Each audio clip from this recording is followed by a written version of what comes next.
Hey guys, welcome to this new series of videos that I'm going to be doing. I am going to log my personal project like this. So I've chosen to build a quadcopter for my personal project because, you know, why not?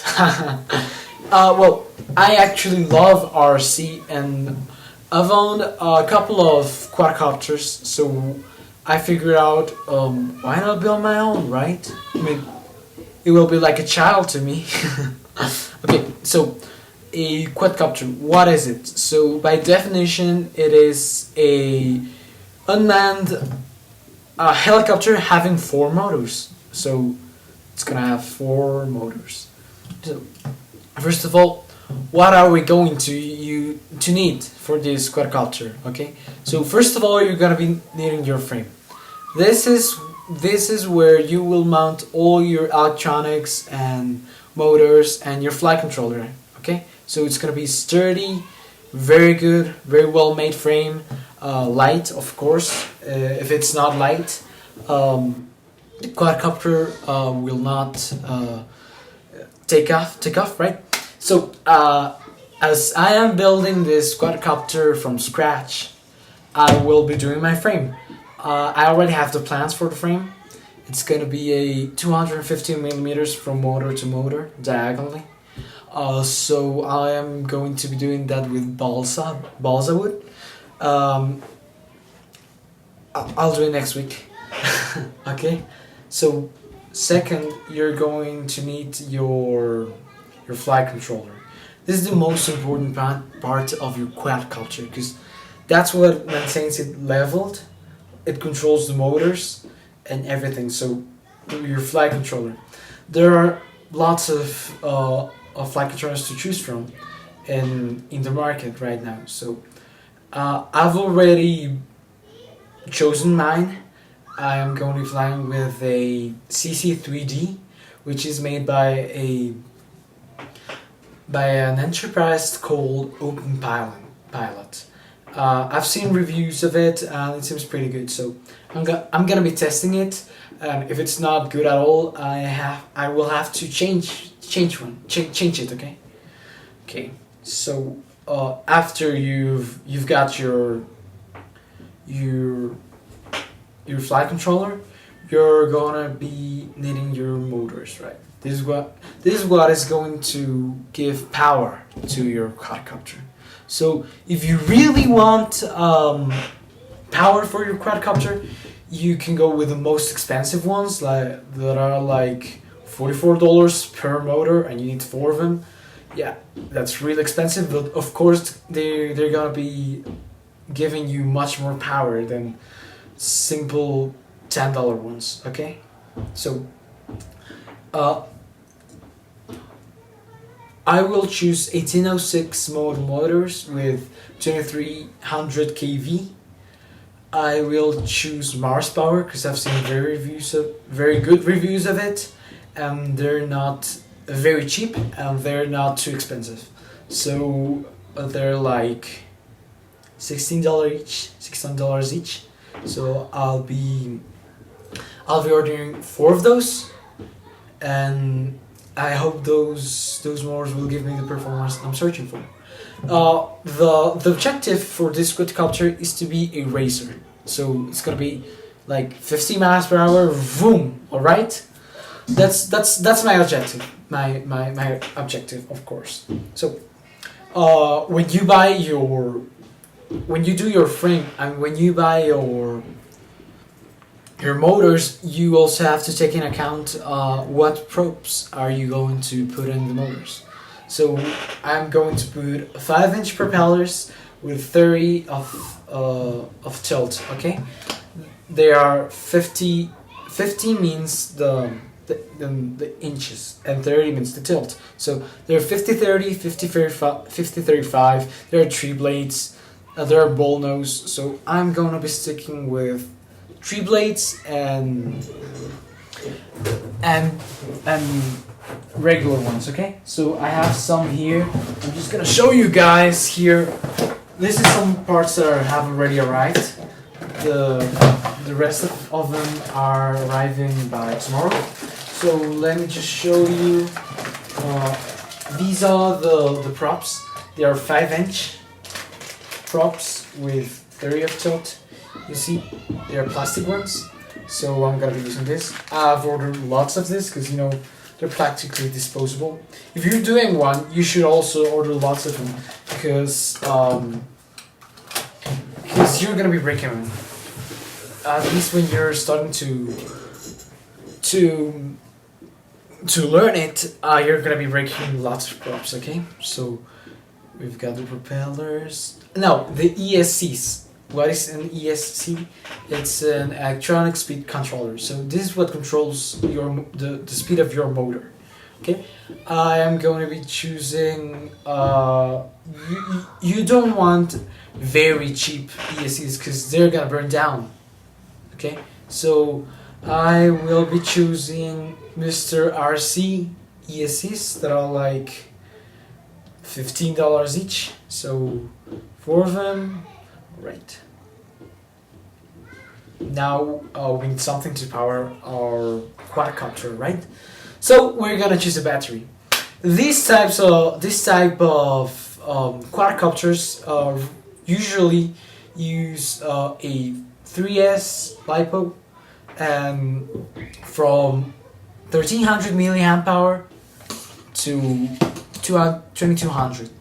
I won't be using 2200, but I won't be using 1300 because 1300 will only give you like 6 minutes of fly, and 2200 will make the quad fly heavy, like it will feel heavy.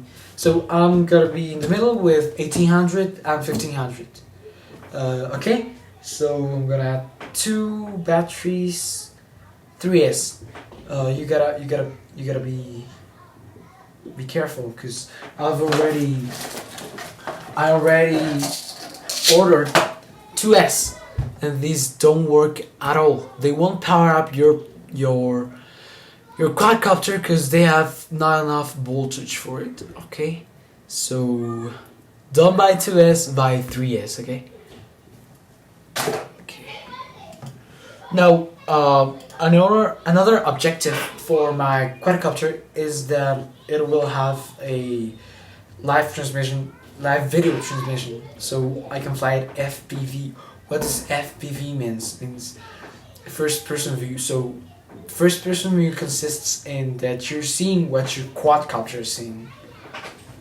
So for that you need a camera. So we're gonna choose a camera. It's better if the camera it's a board camera, a small one, and with wide angle lenses. Okay, so I'm gonna use a Sony CCTV 2.1 millimeters because that's wider. Okay, 600 TVL because if it's like 700, the transmission is gonna be laggy, a bit laggy. Okay, so there you go. That's like $30. Okay. Now you need something to transmit your video from your quadcopter to your receiver, right? So you're gonna be needing a 5.8 gigahertz transmitter and a 5.8 gigahertz receiver. Okay, so your transmitter, you're gonna mount it, connect it to your board camera, and it's gonna transmit video, live video with almost no lag to your receiver, which will be attached to your goggles, right? So you can see what the quad's seeing. Okay, so that's $40 for both of them. Okay.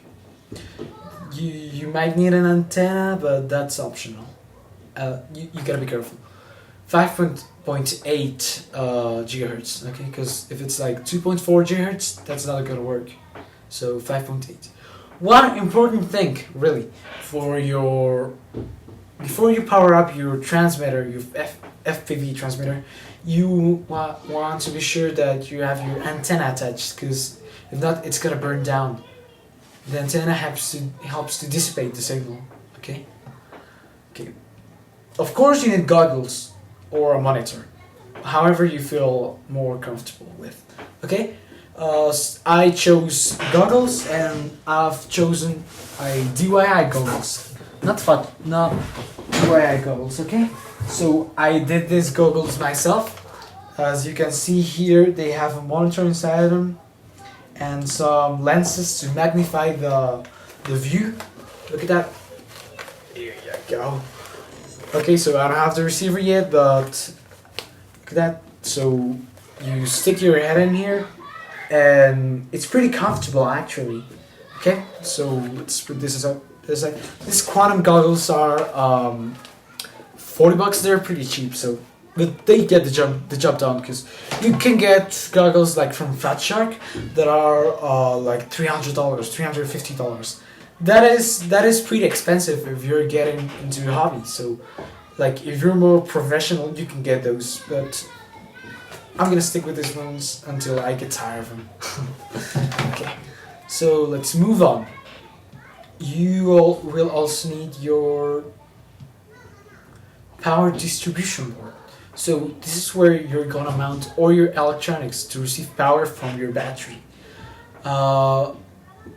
You're gonna solder all your ESCs to here, and it will power the main board. Okay, so that's like $15. Yeah. Okay, let's add that. Oh, and if you want to be able to record your flights, you will also need a FPV recording camera.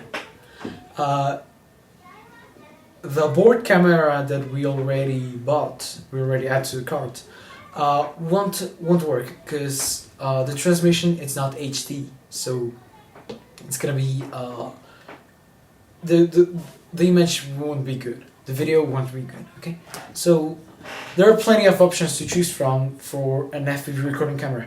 If you have a GoPro, they are very light, so you can mount it on top of your quadcopter, or you can buy any action camera because they're light.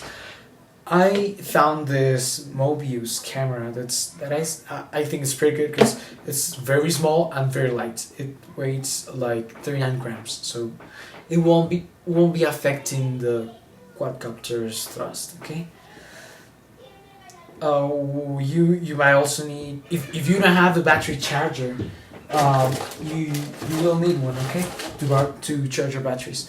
I recommend you spending a little more on your battery charger. That way you're not gonna need to buy one again, right? And your batteries will last longer. So I'm going with a Turnigy AccuCell 6. That's a good charger, and it's not so expensive like the professional ones that can charge like 300 batteries at a time. But it's a pretty good charger, and it's only $35, so that's good.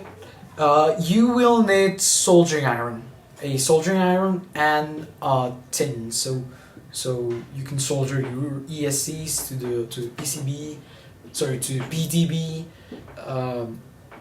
and more stuff that you will need to solder, because obviously you will need soldering skills for this.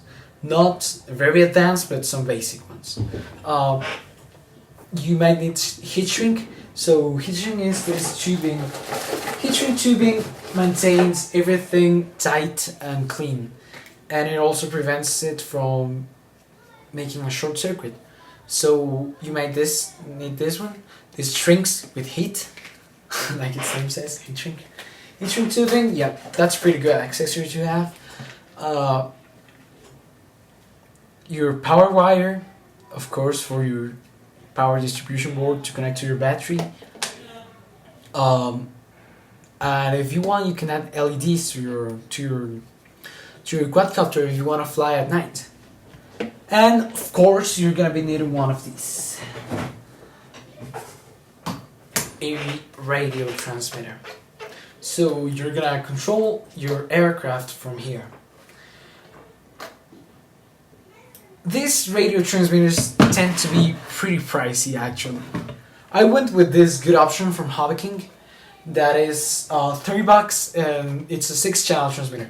You want to get a 6 and plus channel transmitter, okay? Because you're gonna hit pitch, roll, yaw, and throttle, and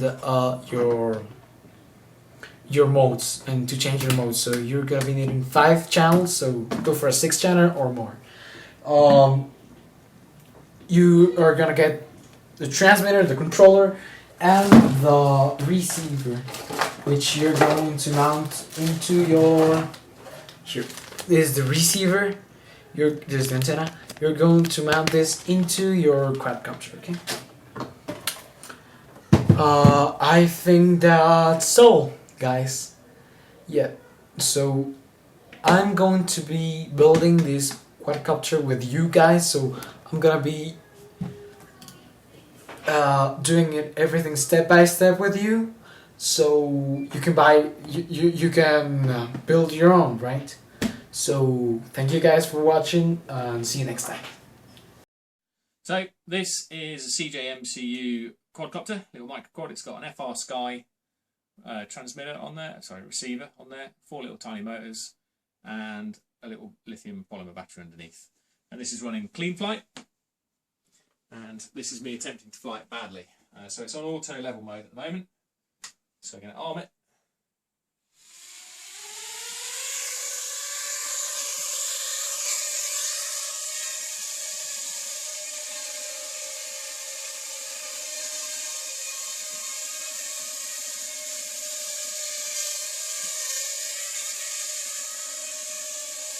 It's very twitchy, it's very sensitive to the controls. Anyway, that's it flying. And voila.